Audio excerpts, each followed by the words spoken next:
Hi, thank you. My name is Raelyn Roberson, she, they pronouns. I work at Common Cause as a media and democracy campaigner. For the past 4 years, I have been working on taking these grassroots approaches to disinformation, misinformation, and working to stop community spread of these harmful narratives. And so now I'm going to share with you these 5 different things that we make sure to do when we're talking to folks about how to have conversations about mis and disinformation in their communities. So, as a part of my work as a campaigner, we host and train thousands of volunteers how to recognize mis and disinformation online and report it to our tip line at reportdisinfo.org.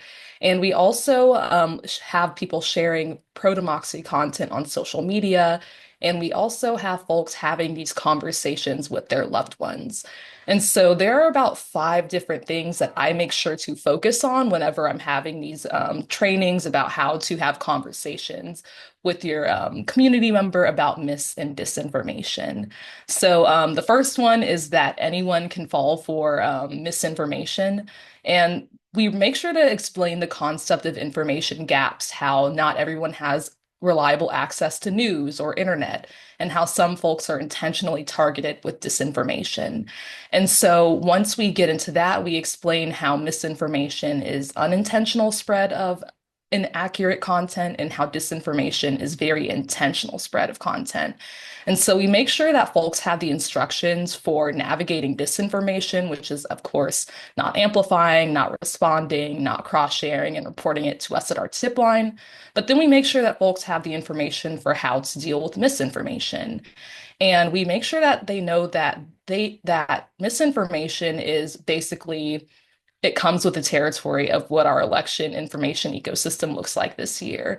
There's generative AI. There is platforms that are actively platforming these disinformation narratives. We know bad actors are making a lot of money from spreading disinformation. And so with this, we know that misinformation is going to be more likely than not. And so we have folks sharing information in their communities, having these election conversations, and importantly, correcting and deleting their own misinformation. But to get to the different steps of what folks do when we ask them to have these election conversations, is that we make sure that we let folks know that these conversations are a form of spreading media literacy through word of mouth. And this is a way that we can work to combat cyber suppression when it seeps off of our online world and seeps into real life conversations with our loved ones. And these conversations are also very effective in building community resilience to these narratives. So, inoculation messaging, pre-bunking messaging baked into these conversations are very effective. And we encourage our activists to take a year-round approach to disinformation. So don't just have these conversations just because it's election time. Have these conversations anytime misinformation comes up with your loved ones or if you have something to address with them. And at this QR code is both a live and self-paced version of this training. If you are interested, please check that out. But to get into the different tools for having the productive conversation, we make sure that people recognize their power as a trusted messenger. So we know that trusted messengers are going to be way more effective in informing a loved one about misinformation or correcting them if it were some nameless account or if it were a news organization or even if it's your nonprofit. So we really make sure that folks know that as a regular person, a loved one, a friend, family member, they are going to be very effective of debunking and pre-bunking against disinformation. And we go through these different tactics for making sure that folks have very realistic expectations when they come into these conversations. And we give them tools for leaving unproductive conversations. And we really leave them with these 3 steps whenever these conversations may become unproductive.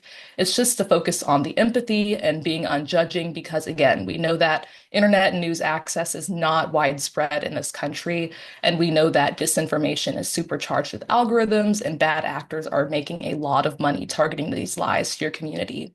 And so we have folks focusing on their feelings and then giving them some actual conversational tools to exit these conversations.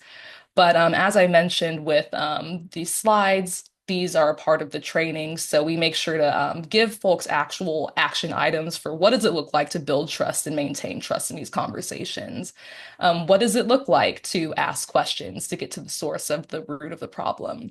What does it actually look like to express empathy? How do I empathize with somebody who is spreading lies in my eyes in my community? And that's connecting on the shared values like secure elections, fair elections, and democracy, people choosing their government.